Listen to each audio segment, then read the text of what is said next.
में पूजा खा कर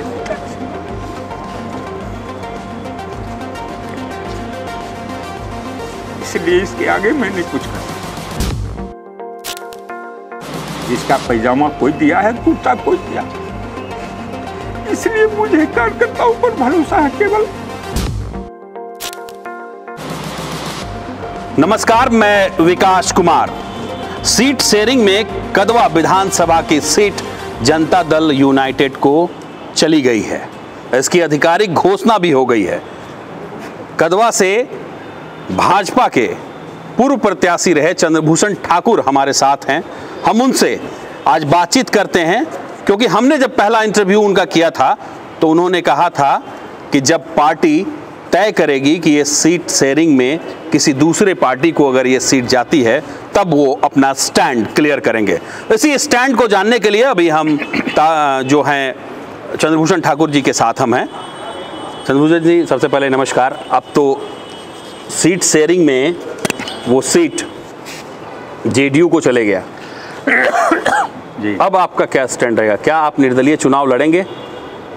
मैंने आपको पहले ही बताया था। सबसे पहले आपके चैनल के माध्यम से कदवा 64 विधानसभा के सभी मतदाताओं और कार्यकर्ताओं को मेरा सशक्त नमन, जिन्होंने आपने देखा 10-11 बजे बारिश हो रही थी, उसमें भी कुरुम, बलिया बेलौन और कदवा विधानसभा के लगभग सभी प्रमुख स्थानों से अपने से चलकर कई लोगों ने मुझे फ़ोन किया। मैंने रोका कि मैं ही आऊँगा, लेकिन सैकड़ों की संख्या में लोग आए तो मुझे भी एक मीटिंग करनी पड़ी।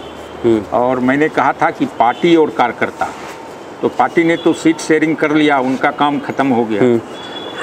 कार्यकर्ताओं ने तय किया है कि हमको चुनाव लड़ना चाहिए।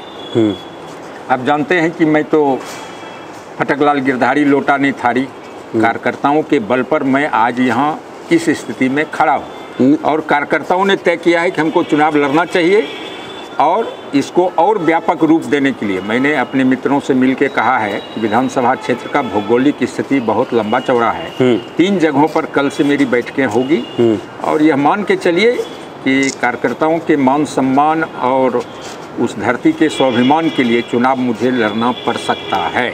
मतलब अभी भी आप कंफर्म नहीं है कि चुनाव लड़ना है या नहीं लड़ना है? कार्यकर्ताओं ने लगभग सिग्नल दिया है। तो आपका क्या मन है? नहीं, लड़ेंगे, चुनाव लड़ेंगे। किस किस जगह से लड़ेंगे आप? अब अभी तो कदवा पर पहला हक है मेरा, क्योंकि वहाँ मैंने पिछले 5 साल से, आप भी बाढ़ में, सुखाड़ में, नदी में, सड़क पर आपने भी देखा है मुझे, तो ईमानदारी से आप भी बता सकते हैं कि मेरा हक कहाँ बनता है। नहीं, बिल्कुल, वो तो मैंने देखा है। खैर, लोग बता रहे थे कि आप कटिहार से भी 2 जगह से चुनाव लड़ेंगे, कटिहार और कदवा। इस बात में कितनी सच्चाई है, और कटिहार क्यों? अब ये मेरी आज तीसरी मीटिंग थी। 2 मीटिंग, एक मीटिंग मेरे घर पर, एक और गुप्त जगह पर, उसकी जानकारी अभी मैं नहीं दूंगा आपको। जो शहर के प्रबुद्ध लोग हैं, उन लोगों ने मुझे 8:30 बजे बुलाया, और मैं गया, और उनकी यह राय बन रही है, पता नहीं कटिहार में क्या वातावरण है, लेकिन उनकी भावना से लगा वो लोग चाहते हैं कि हम कटिहार से लड़ें। मैंने उनको आश्वस्त नहीं किया है, लेकिन उनकी भावना है। अब फिर अचानक पता नहीं इतने लोग मेरे आवास पर आ गए। मैं स्नान करने जा रहा था, क्योंकि सूचना हो गई थी कदवा के लोग आ गए हैं।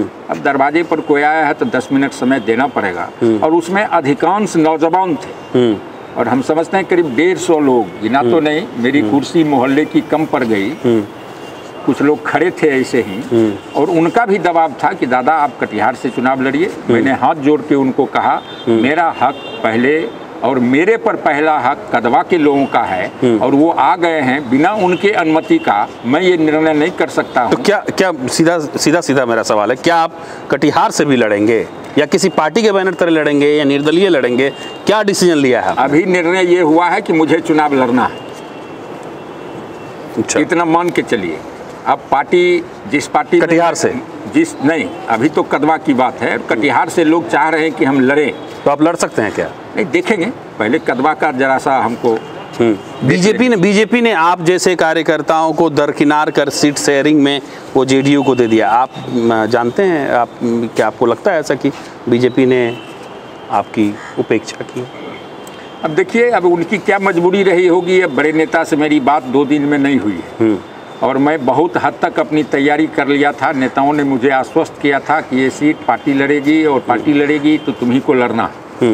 और इसी गलतफहमी में मैंने आपको भी वचन दिया था कि पार्टी लड़ती है और पार्टी ने मुझे आश्वस्त किया हुआ है। इसलिए 8 नवंबर को रिजल्ट हुआ था और 9 तारीख से मैं घूम रहा हूँ क्षेत्र में और उसका परिणाम है कितने सारे लोग बलिया बेलोन से लेकर चांदपुर हो या डनखोरा हो या कदवा हो, वहाँ के लोग आके। तो लेकिन चंद्रभूषण जी अब तो पार्टी की बात ही नहीं रही ना, वो तो सीट शेयरिंग में चला गया, इसलिए पार्टी की तो कोई बात नहीं है। तो आपको लगता है कि पार्टी ने आप जैसे कार्यकर्ताओं का जो है अनदेखा किया है?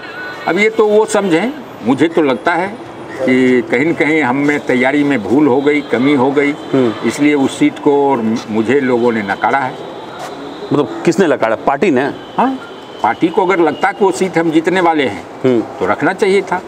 पार्टी को कहीं न कहीं से मैसेज हुआ, किसी ने बताया, उसी के बाद के बहकावे में आ गए। किसने बताया? आपका इशारा किस तरफ है? नहीं, मेरा नेता ही तो फीडबैक देते हैं ना, नेताओं ने बताया होगा। किसने कि आपको इशारा? किस पार्टी के नेता बताए होंगे ना, जो पार्टी आप ही के पार्टी के लोग। हाँ, भारतीय जनता दूसरे पार्टी के लोग क्यों बताएंगे? तो हमें तो पहले से ही कहते आ रहा हूँ कि भाजपा जो है वो खेमों में बटी। आप तो मानेंगे इस बात को? नहीं, खेमों में बटी, मैं तो आप जानते हैं कि पार्टी का कार्य करता हूँ और मैं पार्टी में काम करता हूँ और मेरे से क्या दुश्मनी हो सकती है? ये पत्रकार के अलावे भी आपसे रिश्ता नाता और लोगों से भी कि मैंने किसी का नुकसान नहीं किया, लेकिन पता नहीं मेरे से। लेकिन नुकसान तो ऐसे हो सकता था ना कि चंद्रभूषण जी को बीजेपी से टिकट मिल जाता, सीनियर लीडर हैं, मंत्री बन जाते। नुकसान तो ऐसे भी हो सकता है, अपने फायदे के लिए भी लोग ईमानदार हो सकते हैं ना। कौन कहाँ क्या तीर चलाए ये मैं नहीं कह सकता, लेकिन ये भी एक संभावना थी ना। हाँ, हो सकता है। मैं तो अपने को बड़ा लीडर नहीं मानता हूँ, आज भी अपने को कार्यकर्ता मानता हूँ और पता नहीं मेरे से क्यों भय हुआ उनको, जो मेरी गर्दन कटवा दिए लोग। अच्छा, पार्टी के बारे में आप क्या कहेंगे? पार्टी ने ऐसा जो किया उसके बारे में आपका क्या रिएक्शन है? नहीं, पार्टी अच्छी है, इसीलिए इतने लोग उस पार्टी में हैं। मैं भी आज तक पार्टी में रहा हूँ। पार्टी में कुछ लोग ऐसे हैं जो पार्टी के शीर्ष नेतृत्व को सही चीज़ की जानकारी नहीं देते हैं, अपने स्वार्थ के लिए अच्छे को गलत और गलत को अच्छे बनाकर पेश करते हैं, उसी का शिकार पार्टी हो गई। अच्छा चंद्रभूषण जी, आपके चुनाव लड़ने से एनडीए कमजोर होगा? अब ये मैं नहीं कह सकता। एक तो चिराग पासवान का जो मामला चल रहा है, वो जहाँ जहाँ जेडीयू कैंडिडेट उतरेंगे वो भी अपने प्रत्याशी उतारेंगे, मजबूत प्रत्याशी उतारेंगे। क्या आप ये मानते हैं कि उसका एक खामियाजा एनडीए को भुगतना पड़ेगा? ऊपर से आप जैसे कार्यकर्ता, पुराने कार्यकर्ता एनडीए के खिलाफ चुनाव लड़ेंगे तो नुकसान तो एनडीए कैंडिडेट को ही होगा। मैं एनडीए की बात नहीं करूंगा, मैं अपनी और मेरे साथ भारतीय जनता पार्टी में काम करने वाले कार्यकर्ताओं के स्वाभिमान की लड़ाई लड़ रहा हूँ।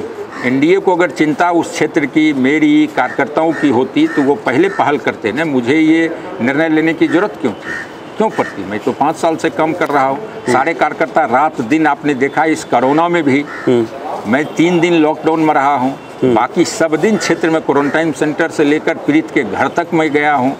तो मैं संगठन के लिए गया था ना, एनडीए के लिए जा रहा था ना, भारतीय जनता पार्टी के लिए जा रहा था ना।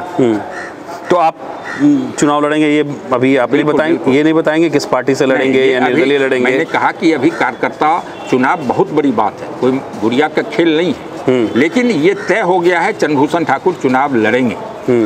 अब कैसे लड़ेंगे, कहाँ से लड़ेंगे, कैसे क्या करेंगे, इसमें थोड़ा समय देना होगा आपको, क्योंकि बहुत बड़ी बात है ना।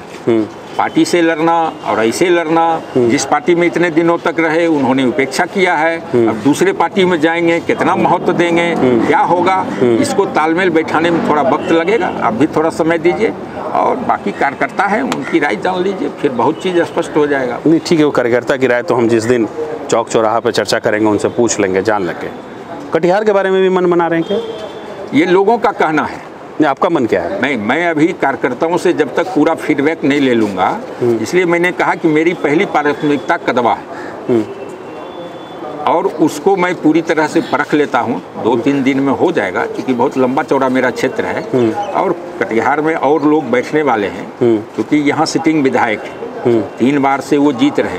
अब पता नहीं क्यों लोगों को नाराज़गी है, वो तो वो जाने दोनों।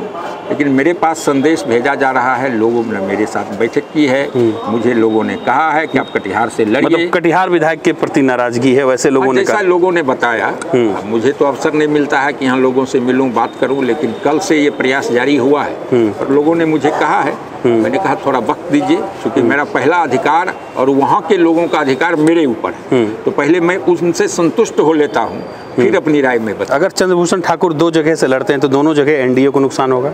अब देखिए, जब एनडीए ने मेरी चिंता नहीं किया तो मैं क्यों एनडीए की चिंता करूं? सीधी बात है, मेरी अंतिम लड़ाई है। मैं स्कूल में पढ़ाई करता था, आप जानते हैं, मैं मास्टर था। मैंने किसी नेता के पास आर्गुमेंट करने नहीं गया था कि मुझे टिकट दीजिए, और आज मैं स्कूल में रहता तो 35-40 हज़ार रुपया मिलता।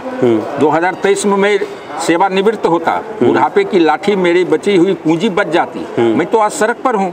जब एनडीए ने चिंता नहीं किया, स्कूल से बुला के मुझे टिकट दिया, और जब आज इतनी तैयारी हो गई, इतने सारे लोग घर द्वार छोड़ के आंधी वर्षा में काम मेरे साथ किए, तब एनडीए ने मेरा झांप गिरा दिया। तो जब उनको चिंता नहीं है तो मुझे किस बात की चिंता है? इतने कार्यकर्ताओं की चिंता नहीं है जिन्होंने बिना खाए दिन दिन भर मेरे साथ पैदल, साइकिल से, मोटरसाइकिल से बरसात में घूमते रहे। तो फिर आप चिंता मेरी नहीं करेंगे तो मुझे इन कार्यकर्ताओं की चिंता है। मैंने इनके पीड़ा को देखा है।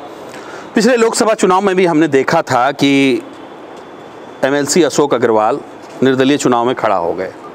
फिर शीर्ष नेता जो उस वक्त प्रदेश अध्यक्ष थे नित्यानंद राय जी, वो आए, मनाए, मान मनोबल हुआ, फिर उन्होंने विड्रॉ कर लिया अपना नॉमिनेशन। चंद्रभूषण ठाकुर के साथ भी ऐसा ही कुछ होना है, अपने शक्ति का प्रदर्शन करना चाहते हैं क्या चंद्रभूषण ठाकुर? देखिए, मेरी तो विकास जी कोई शक्ति है नहीं, मैं तो रहा अकेला आदमी। मेरी शक्ति जो नौजवान खड़े हैं, इन्हीं के बल पर मैं आज कटिहार में हूँ। और शायद कोई दुर्भाग्यशाली नेता ऐसा किसी पार्टी में होगा जो मेरे जैसा होगा, जिसका पैजामा कोई दिया है, कुर्ता कोई दिया। इसलिए मुझे कार्यकर्ताओं पर भरोसा है केवल। और अपने अशोक बाबू की बात कही, वो बड़े नेता हैं, उनकी बात क्या हुई, क्यों बैठे, वो जाने। मैं किसी के प्रभाव में आने वाला नहीं हूँ। अगर कार्यकर्ता ने तय किया है मुझे लड़ना है, चंद्रभूषण ठाकुर को शहीद होने के लिए अब कुछ चाहिए नहीं। कार्यकर्ता तैयार है तो मैं शहीद होने के लिए तैयार हूँ। मतलब कि आप कुल मिला के चुनाव लड़ेंगे? बिल्कुल बिल्कुल। अभी कटिहार पर विचार कर रहे हैं, कदवा से लड़ना ही है? नहीं, तय। पार्टी तय नहीं है? पार्टी के जिसके पास इतने कार्यकर्ता हैं उसको क्या पार्टी का मोहताज? पार्टी में कुल मिला के निर्दलीय लड़ेंगे? लड़ेंगे, चुनाव लड़ेंगे। अभी चुनाव लड़ेंगे? हाँ, चुनाव लड़ेंगे, ये कार्यकर्ताओं ने तय किया है। और इसको ताकत देने के लिए हम 3 जगह मीटिंग रखे हैं। परसों तक सारी सूचना मिल जाएगी आपको। और चुनाव लड़ेंगे, इतना मान के चलिए। और कदवा प्राथमिकता है, कटिहार से लोग चाहते हैं। क्या होगा ये 2-3 दिन के बाद फिर सभी मित्रों से, क्योंकि मैं अकेला आदमी हूँ, बार बार कहता हूँ, यही मेरे हाथ पैर आँख नाक कान है। ये जो कहेंगे मैं वही करूँगा, क्योंकि मेरे पास तो और कुछ है नहीं। बाकी के परिवार के लोग हैं, बाल बच्चे हैं, तो मेरे तो सब सखा बंधु यही लोग हैं। यही मेरा भाग्य तय करेंगे। ऐसे भी खोने के लिए मेरे पास अब कुछ है नहीं। इसलिए चलो सनम, डूबेंगे, तुमको भी लेके डूबेंगे। मतलब अपने भी डूबेंगे हैं और हाँ। बीजेपी को भी ले डूबेंगे? नहीं, अब बीजेपी को मैं डूबने वाला कौन हूँ? वो तो तेरे कैंडिडेट वो तो बीजेपी के नेता हमारे जाने, उनके प्रति मैंने कुछ कह रहा हूँ। मैं अपने पर रोना। देखिए चंद्रभूषण जी, हम आपसे बात कर रहे हैं, हमको 2-3 चीज़ जो आपने कन्फर्म, मतलब क्लियर नहीं किया, कन्फर्म नहीं किया। एक, वो कौन नेता हैं जिन्होंने आपके बारे में गलत कन्विंस किया? दूसरा, वो कटिहार से क्यों चुनाव लड़ना चाहते हैं? तीसरा, वो कि क्या आपको ऐसा लगता है कि कटिहार विधायक, चूँकि आपका इशारा मैं समझ पा रहा हूँ, कहीं उनकी तरफ तो, विधायक की तरफ तो आपका इशारा नहीं है। ये 3 चीज़ आपको कंफर्म करना है। विकास जी, राजनीति में सब चीज़ कंफर्म नहीं किया जाता है, और आप बहुत पारखी आदमी हैं, आप अपने दिमाग से सब चीज़ परख सकते हैं। मैंने किसी का नुकसान नहीं किया, अधिकांश लोगों ने मेरा नुकसान किया। तो अब चंद्रभूषण जी नुकसान करने के, मैं अपने लिए कुछ कर रहा हूँ। अब मेरे प्रयास करने से आपको नुकसान हो जाएगा तो मैं क्या कर सकता हूँ? मैं अपने पहचान, मैं अपने वजूद, मैं अपने स्वाभिमान, मैं अपने मेहनत की लड़ाई लड़ना चाहता हूं। जो इतने कार्यकर्ताओं ने 5 साल तक मेरे साथ भूखे रहकर काम किया है, 5 साल में 25 दिन में दिन का खाना खाए हूँ विकास जी, घर का। बाकी सभी दिन भूंजा मांग कर बैठे हुए लोगों के घरों में भूंजा खा कर।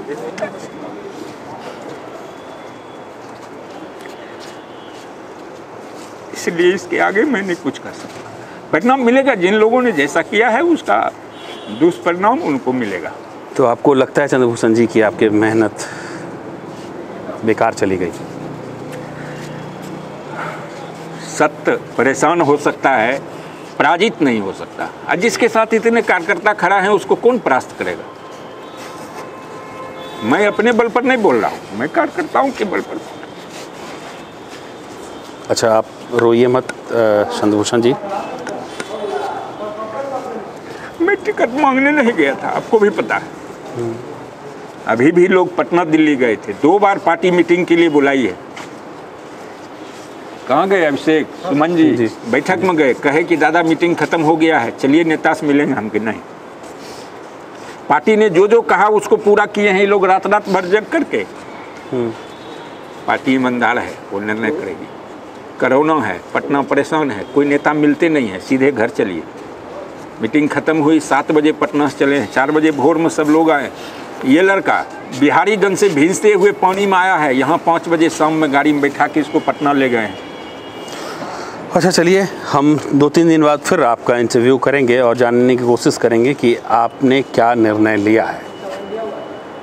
ये थे चंद्रभूषण ठाकुर, जो पिछली बार भाजपा के टिकट पर कदवा विधानसभा सीट से चुनाव लड़ चुके हैं और इस बार सीट शेयरिंग में कदवा विधानसभा सीट जेडीयू को चली गई है और इन्होंने भी साफ साफ संकेत दे दिए हैं कि वो चुनाव लड़ेंगे।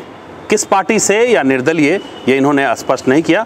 2-3 दिन बाद जब इनका यह फैसला स्पष्ट हो जाएगा तो फिर हम इनके साथ आपको जोड़ेंगे और रूबरू होंगे और इनसे सवाल पूछेंगे कि आखिर कौन सी पार्टी या निर्दलीय। अभी के लिए मुझे इमरान और दीपक को दीजिए इजाजत। नमस्कार। जिंदाबाद।